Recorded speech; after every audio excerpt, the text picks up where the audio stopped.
आज की इतिहास वार्ता में आप सभी का स्वागत है। हम बात कर रहे हैं इतिहास एवं भूगोल के संबंध के विषय में। इसके पूर्व में 2 वीडियो में हम 10 बिंदुओं पर भूमिका सहित चर्चा कर चुके हैं। आज 11वें बिंदु से लेकर 16वें बिंदु तक 6 बिंदुओं पर हम चर्चा करेंगे। इसके अंतर्गत भौगोलिक खोजों का इतिहास पर क्या प्रभाव पड़ा, पुनर्जागरण काल में जो भौगोलिक खोज हुए थे उनका क्या प्रभाव पड़ा। दूसरी बात जिस पर हम चर्चा करेंगे वह अमेरिका की खोज थी, जिसको नई दुनिया की संज्ञा दी गई थी। इस खोज का इतिहास पर क्या प्रभाव हुआ था। भूगोल के मानचित्रों और रेखा चित्रों का प्रयोग हम इतिहास में किस प्रकार करते हैं, इतिहास को किस प्रकार प्रभावित करता है, ये इस पर बात होगी।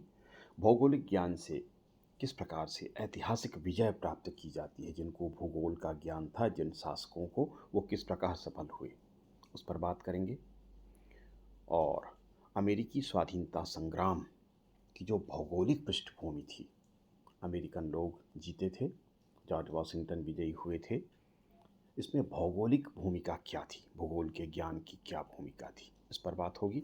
और अंत में निष्कर्ष के ऊपर हम चर्चा करेंगे। तो आइए शुरुआत करते हैं। आज के लिए पहला बिंदु, कुल मिलाकर 11वां बिंदु, भौगोलिक खोजों का इतिहास पर क्या प्रभाव पड़ा था। पुनर्जागरण काल में विभिन्न भौगोलिक खोजें की गई थी। विभिन्न जल मार्ग खोजे गए थे। उत्तमासा अंतरीप जो दक्षिण अफ्रीका के अंत में है, खोजा गया।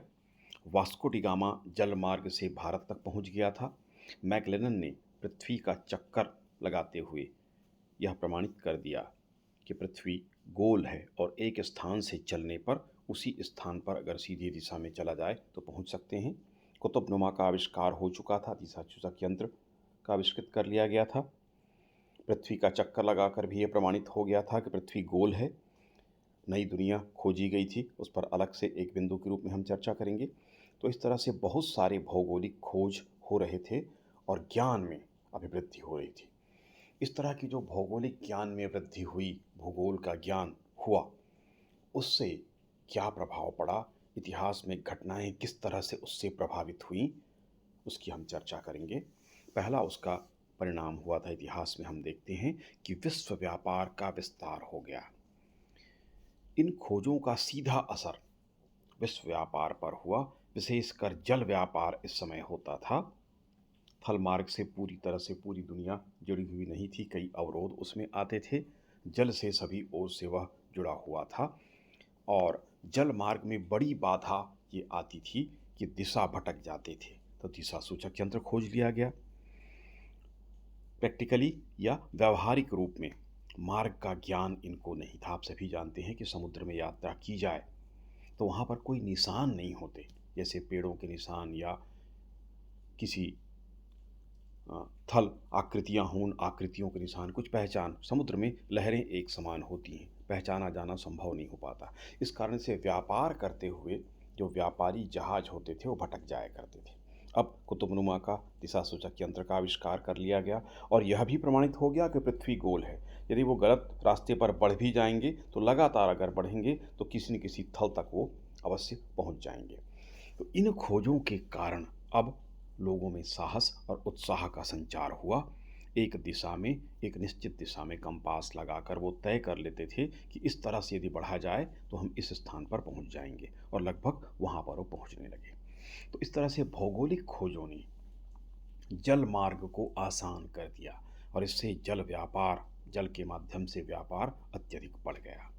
तो हम देखते हैं कि जैसे ही ये भौगोलिक खोजें हुई और इनके बाद व्यापार में तीव्र वृद्धि हो गई। साम्राज्यवाद एवं उपनिवेशवाद का विकास हुआ। अब तक जल मार्गों से अन्य देशों तक पहुंचना संभव नहीं था, अब जल मार्ग खोज लिए गए। थल मार्गों से होकर आक्रमण करना बहुत आसान नहीं था, बहुत दुर्गम मार्ग थे और शत्रु बहुत होते थे।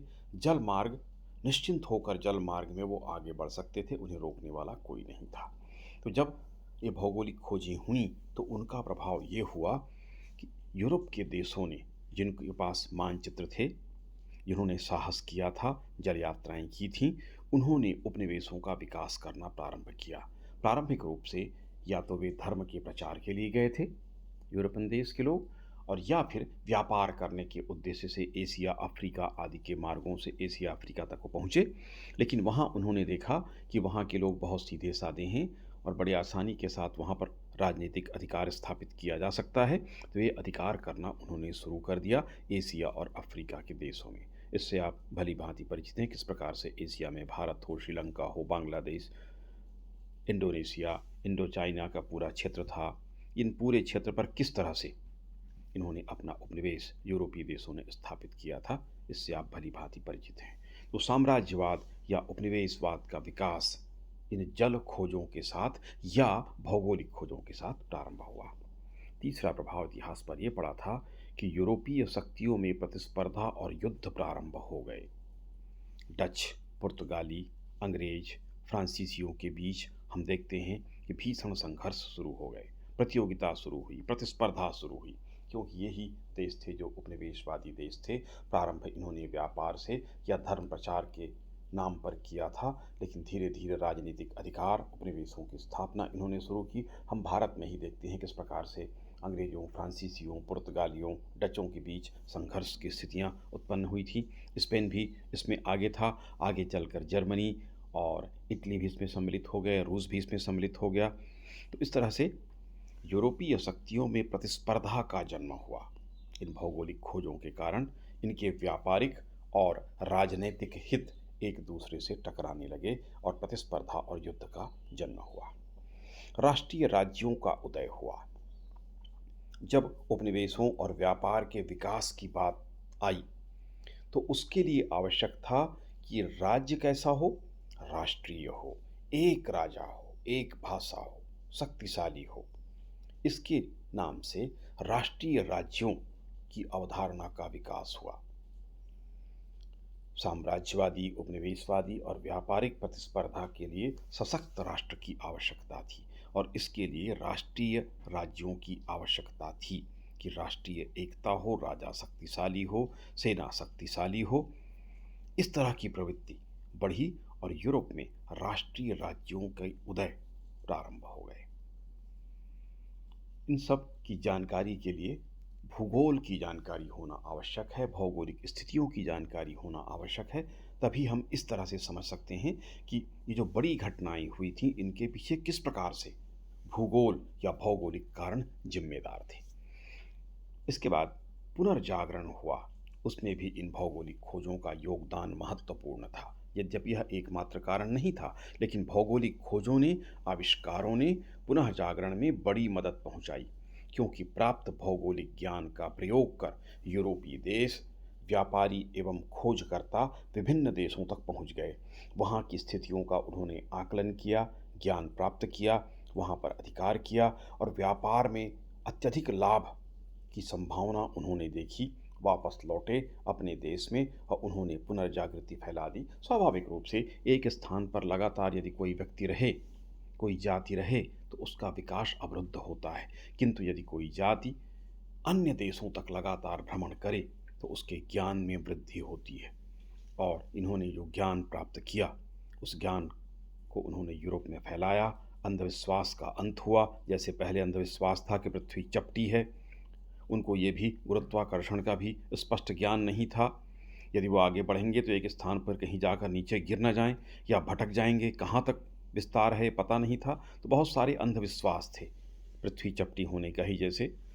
इस तरह के अंधविश्वास दूर हुए, यात्रा का भय समाप्त हो गया, नाविक गतिविधियाँ प्रोत्साहित हुई, व्यापार में वृद्धि हुई, साम्राज्यवाद का विकास हुआ, यूरोप में पुनः जागरण, पूरा यूरोप बदल गया, व्यापार शुरू हो गया, उपनिवेशों की स्थापना प्रारंभ हुई, व्यापारिक प्रतिस्पर्धा प्रारंभ हो गई, व्यापारिक युद्ध प्रारंभ हुए, नए नए जगह उन्होंने खोजे। तो इस तरह से पुनः जागरण के पीछे भी ये भौगोलिक कारण जिम्मेदार थे। इसके बाद अगला बिंदु हम देखेंगे, अमेरिका की खोज का इतिहास पर क्या प्रभाव पड़ा। 1492 के पूर्व अमेरिका के विषय में यूरोपियन लोगों को जानकारी नहीं थी। इन भौगोलिक खोजों ने यूरोप की राजनीति में बड़ा परिवर्तन ला दिया था। यूरोप के द्वारा इसे नई दुनिया का नाम दिया गया। आप सभी जानते हैं 1492 में कोलंबस ने, कुछ लोग मानते हैं या यह बात प्रमाणित है कि अमेरिगो वेस्पुसी पहले ही इस क्षेत्र को देख चुका था। यद्यपि अलग अलग क्षेत्रों पे गए थे, लेकिन पहले भी यूरोपीय लोग यहाँ तक जाते रहे थे, किंतु उन्होंने इसको समझा नहीं था कि नई दुनिया है। स्वयं कोलंबस भी जब गया था तो उसने यहाँ पहुँचकर ये समझा था कि वह भारत के लिए निकला था, और उसको लगा कि वह भारत पहुँच गया। लेकिन उसने देखा जो कुछ उसकी जानकारी थी उसमें भारतीयों से समानता इनके यहाँ के लोगों की नहीं थी। ये गोरे लोग दिखते थे, तो रेड इंडियंस इनको उसने नाम दिया था, इसीलिए वहाँ के लोगों को रेड इंडियंस कहा गया, नहीं तो इंडियन कहने का कोई अर्थ नहीं था। तो इस तरह से अमेरिका की खोज हुई और इसके बाद यूरोपीय राजनीति का केंद्र अमेरिका बन गया। यूरोपीय शासकों ने यहाँ उपनिवेश स्थापित करना शुरू किया, बस्तियां बसानी शुरू कर दी। यूरोप के लोग जो साहसी लोग थे, अपराधी लोग थे, जिनको देश निष्कासित किया जा रहा था, वो सब यहाँ पहुँचने लगे। बस्तियां बसीं। ब्रिटेन, फ्रांस यहाँ पर अग्रणी थे। अन्य देशों ने भी यहाँ पर उपनिवेश स्थापित करने का प्रयास किया, और इंग्लैंड फ्रांस के बीच तो ज़बरदस्त संघर्ष भी यहाँ पर शुरू हो गया। सप्तवर्षीय युद्ध अमेरिका के क्षेत्र में हुआ था अमेरिकी स्वाधीनता संग्राम के पूर्व। इस तरह से परस्पर संघर्ष की शुरुआत भी यहाँ पर हो गई। बड़ी संख्या में जनसंख्या इस तरफ शिफ्ट होने लगी। इंग्लैंड से, फ्रांस से, यूरोप के देश से बड़ी संख्या में लोग आकर यहाँ बसने लगे, और धीरे धीरे एक विस्तृत बस्तियों का निर्माण, 13 उपनिवेश यहाँ पर स्थापित हो गए, जो वर्तमान में अलग अलग राज्यों के नाम से अमेरिका में अस्तित्व में है। तो अमेरिका की खोज का इतिहास पर बड़ा प्रभाव पड़ा था, और यूरोप के विचार का केंद्र बिंदु या उनकी गतिविधियों का केंद्र बिंदु लंबे समय तक अमेरिका रहा। 1775 में जाकर अमेरिका स्वतंत्र हो जाता है, तब भी अमेरिका के साथ इनके घनिष्ठ व्यापारिक और सांस्कृतिक संबंध थे। तो अमेरिका की खोज का इतिहास पर बड़ा प्रभाव पड़ा, और अमेरिका एक अलग केंद्र बिंदु हो गया था यूरोप के लिए। इसके बाद हम देखेंगे भौगोलिक मानचित्रों एवं रेखा चित्रों का इतिहास में किस प्रकार प्रयोग होता है, या भूगोल में जो मानचित्र बनाए जाते हैं, रेखा चित्र बनाए जाते हैं, उनका इतिहास में भी बड़े पैमाने पर प्रयोग होता है।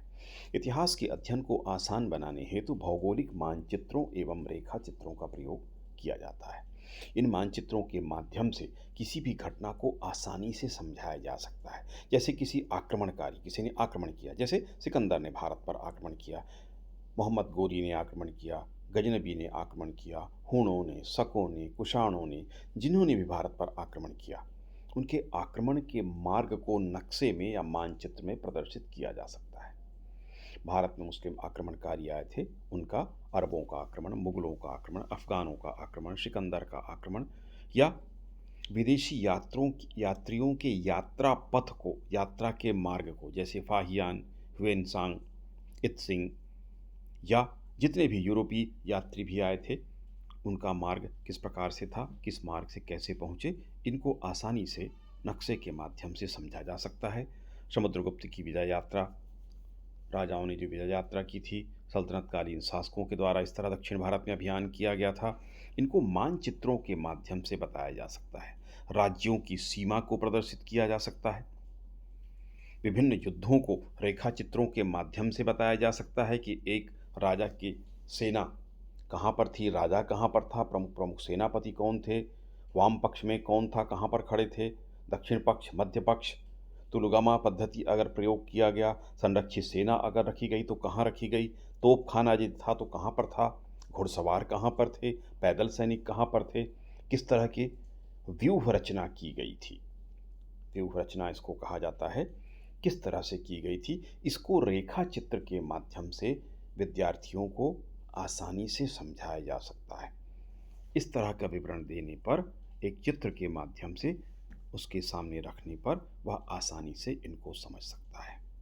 खुदाई में प्राप्त किसी नगर अथवा किसी राजा के महल एवं उसके दरबार की बैठक व्यवस्था, जैसे सिंधु घाटी की सभ्यता में खुदाई हुई, उसका पूरा मानचित्र बना के कहाँ कहाँ पर कौन से स्थल हैं, किस प्रकार से वहाँ मकान होते थे, सार्वजनिक भवन मिला कैसे है, उसकी आकृति रेखा चित्र के माध्यम से बताई जा सकती है। तो इस तरह से मानचित्रों और रेखा चित्रों का इतिहास में व्यापक प्रयोग हो सकता है। इससे इतिहास को समझना, पढ़ना, अध्ययन करना आसान होगा। भौगोलिक ज्ञान से ऐतिहासिक विजय, 14वां बिंदु है, भौगोलिक ज्ञान से संपन्न राजा किस प्रकार ऐतिहासिक विजय प्राप्त करते थे। इसका उदाहरण है शेर शाह और हुमायूं का चौसा और बिलग्राम का युद्ध। दो युद्ध हैं अलग अलग। किस प्रकार शेर शाह के द्वारा जलवायु एवं धरातलीय स्थिति को भांप कर युद्ध की तैयारी की गई, जबकि हुमायूं को इसकी कोई जानकारी नहीं थी। हुमायूं के द्वारा इस ओर ध्यान नहीं दिया गया, इन स्थितियों का ज्ञान नहीं था। इस कारण शेर शाह ने दोनों युद्धों में सफलता प्राप्त की। हुमायूं चौसा के युद्ध क्षेत्र में अप्रैल से उसकी सेना आ चुकी थी। जून तक शांति के साथ कैंप लगाकर वह बैठा रहा। शेर शाह के द्वारा हुमायूं की स्थिति को भांप कर कि उसकी सेना निचले स्थान पर पड़ाव डाले और जब बारिश होगी तो हुमायूं के की जो सेना थी उसके चारों तरफ पानी भर जाएगा, इस बात को निचले स्थल को देखकर वह जानता था। इसलिए उसने इन भौगोलिक स्थितियों का उसको ज्ञान था। उसने प्रतीक्षा की। हुमायूं की सेना कर्मनाशा नदी और गंगा नदी के निचले स्थल पर थी और जैसे ही तेज बारिश शुरू हुई, शेर शाह इस बात से परिचित था। उसने इंतजार किया पानी गिरने का। पानी जैसे ही गिरा, हुमायूं के शिविर में पानी भर गया। अव्यवस्था होने पर कैंप उनको हटाने के लिए जब वो प्रयास करने लगे, तभी शेर शाह ने मौके का लाभ उठाकर आक्रमण कर दिया। सेना अस्त व्यस्त हो गई। युद्ध उन्होंने किया, किंतु व्यवस्था के साथ वो युद्ध नहीं कर सके, जबकि शेर शाह ने व्यवस्थित आक्रमण किया।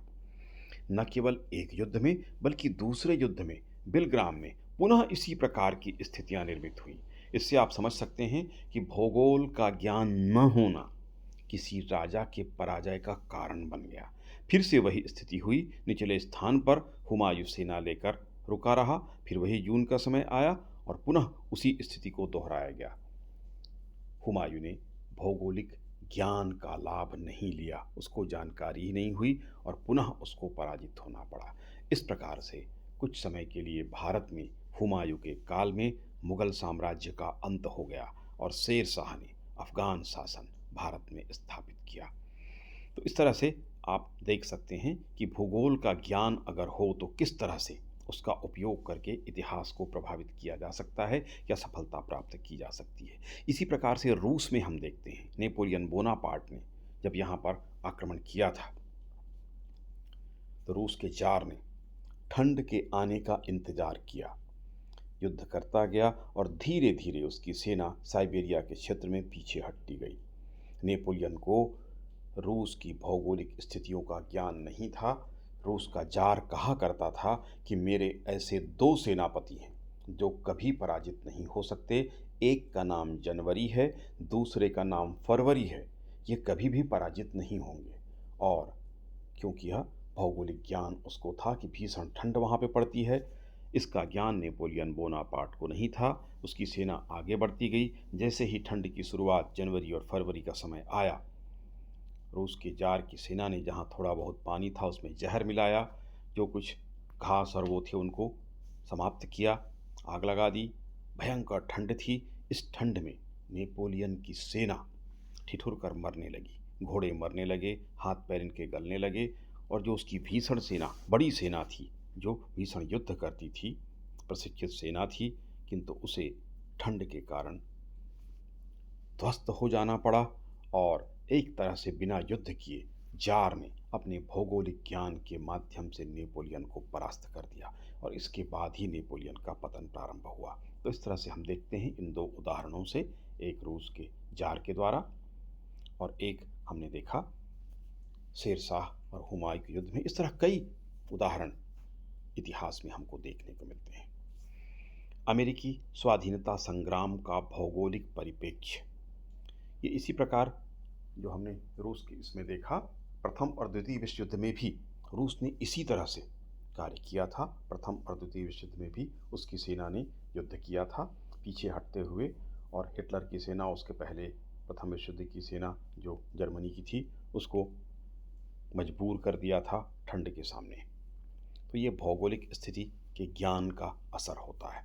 अब हम देखेंगे अमेरिकी स्वाधीनता संग्राम का भौगोलिक परिप्रेक्ष्य क्या था। आपको ज्ञात है 1775 में अमेरिका स्वतंत्र हुआ था इस समय अमेरिका के लोग जो संघर्ष कर रहे थे, जनता तो साथ थी, लेकिन जॉर्ज वॉशिंगटन के पास केवल 1000 की सेना थी। वह भी स्वयंसेवक सेना थी, प्रशिक्षित कोई सेना नहीं थी। इन्होंने सामान्य अपना ही स्वयंसेवक प्रशिक्षण प्राप्त किया था। किंतु ये 1000 की सेना ने ब्रिटेन जैसे शक्तिशाली देश की सेना के सामने कड़ी चुनौती प्रदर्शित की।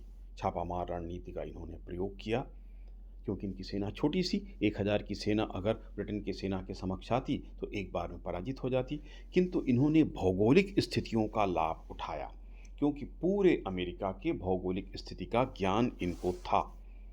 इनके पास मानचित्र था, इनको पता था कहाँ पर जंगल है, कहाँ पर नदियाँ हैं, कहाँ की ज़मीन दलदली है, कहाँ पर कौन से जानवर हैं, मार्ग कौन सा है, पूरी भौगोलिक, कहाँ पर पहाड़, कहाँ पे नदी, कहाँ पर पठार, ये सारी जानकारी जॉर्ज वॉशिंगटन और अमेरिकन लोगों के पास थी। जबकि इंग्लैंड की सेना बहुत दूर से अमेरिका तक पहुंची थी, वो विदेशी थे, उनको यहाँ की भौगोलिक स्थितियों का कदापि ज्ञान नहीं था, और इसी का लाभ जॉर्ज वॉशिंगटन ने उठाया। छापामार आक्रमण वो लगातार करते रहे। अंत में यद्यपि विदेशी सहायता, मुख्य रूप से फ्रांस की सहायता इनको प्राप्त हुई थी, किंतु कोई बहुत बड़ी सेना फ्रांस की यहाँ तक नहीं आई थी। किंतु फिर भी थोड़ा सहयोग मिलने पर ही जॉर्ज वॉशिंगटन सफल हो गया था। तो इसके पीछे भौगोलिक कारण था मुख्य रूप से, जिससे इंग्लैंड की सेना अपरिचित थी और जॉर्ज वॉशिंगटन अमेरिका का स्थानीय निवासी होने के कारण उसे इसकी पूरी जानकारी थी, और इसी का फ़ायदा उन्होंने उठाया और इसमें सफलता प्राप्त की। इस तरह से हम देखते हैं, इन 15 बिंदुओं में हमने अध्ययन किया कि किस प्रकार से भौगोलिक स्थितियों की जानकारी अगर किसी को हो तो किस तरह से सफल हो जाते हैं, और किस प्रकार से भूगोल के ज्ञान का प्रयोग इतिहास को प्रभावित करता है। इसको हमने विस्तार पूर्वक देखा। निष्कर्ष में हम देखेंगे, इतिहास का अध्ययन भौगोलिक परिप्रेक्ष्य में होता है। इतिहास का अध्ययन मूल रूप से भूगोल के परिप्रेक्ष्य में ही होता है। इस तरह भूगोल की पृष्ठभूमि के रूप में, भूगोल है वो पृष्ठभूमि के रूप में काम करता है। इतिहास के अध्ययन हेतु भूगोल का अध्ययन आवश्यक होता है, जिससे इतिहास को भली भांति समझा जा सकता है, क्योंकि इतिहास में घटित होने वाली समस्त घटनाएं भौगोलिक परिप्रेक्ष्य में ही घटित होती हैं, तथा भौगोलिक परिस्थितियां इतिहास की घटनाओं को भीतर तक प्रभावित करती हैं। हर्डर ने लिखा है, इतिहास का प्रकृति अथवा भूगोल से संबंध अत्यंत घनिष्ठ है। दोनों की प्रक्रिया में एक प्रवाह है, दोनों के भीतर जीवन और अवयव की समान धाराएं प्रवाहित होती हैं, उन्हें पृथक नहीं किया जा सकता। इतिहास को समझने में भूगोल के उपकरण बहुत उपयोगी हैं। भूगोल के विषय के जो उपकरण इतिहास को समझने में बहुत हमको सहयोग प्रदान करते हैं। विद्यार्थी एवं अध्यापकों को इतिहास लिखने, अध्ययन करने तथा उनकी समझ उत्पन्न करने में भूगोल के उपकरण, जिनमें मानचित्र, रेखाचित्र, एटलस और ग्लोब भूगोल में प्रयुक्त होते हैं, इनका प्रयोग करके इतिहास की घटनाओं को आसानी से देखा और समझा जा सकता है और याद रखा जा सकता है। मानचित्र में अगर किसी स्थिति को आप देख लेते हैं और समझ लेते हैं तो वह चित्रात्मक रूप से हमारे मस्तिष्क में अंकित हो जाता है और वह स्मरण में आसानी से रहता है। किसी राजा के आक्रमण के मार्ग को, किसी सम्राट के साम्राज्य को, किसी यात्री के यात्रा पथ को, किसी युद्ध की व्यूह रचना को, किसी गंतव्य तक पहुंचाने के मार्ग को, महत्वपूर्ण ऐतिहासिक स्थलों की स्थिति को, किसी एक स्थान से अन्य स्थान की दूरी को, किसी सम्राट की विजय यात्रा को, किसी संधि के द्वारा किसी क्षेत्र विशेष के विभाजन को भूगोल के उपकरणों के माध्यम से, मानचित्रों, रेखाचित्रों, एटलस, ग्लोब के माध्यम से आसानी से समझाया जा सकता है। तो इस तरह से भूगोल इतिहास की समझ में मदद करता है। भौगोलिक स्थितियों का अध्ययन आवश्यक है।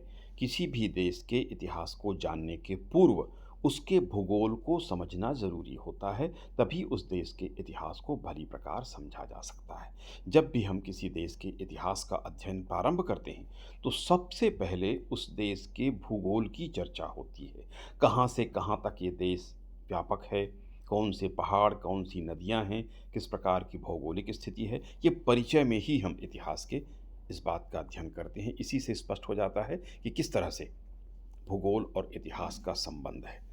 कौन सी नदियाँ वहाँ पर हैं, कौन से पहाड़, कौन से पठार, कौन से मरुस्थल, सीमा कहाँ तक विस्तृत है, राज्य कहाँ से कहाँ तक फैला हुआ है, अड़ोस पड़ोस में कौन से राज्य हैं, वहाँ कैसी स्थितियाँ हैं, इनकी चर्चा भूगोल के माध्यम से हम करते हैं। इसी कारण जॉनसन महोदय ने भूगोल को इतिहास का नेत्र प्रतिपादित किया है। राहुल सांकृत्यायन लिखते हैं कि ऐतिहासिक अनौचित्य से बचने के लिए जिस तरह तात्कालिक ऐतिहासिक सामग्री और इतिहास का भली प्रकार अध्ययन जरूरी होता है, वैसे ही भौगोलिक अध्ययन की भी अनिवार्य आवश्यकता होती है।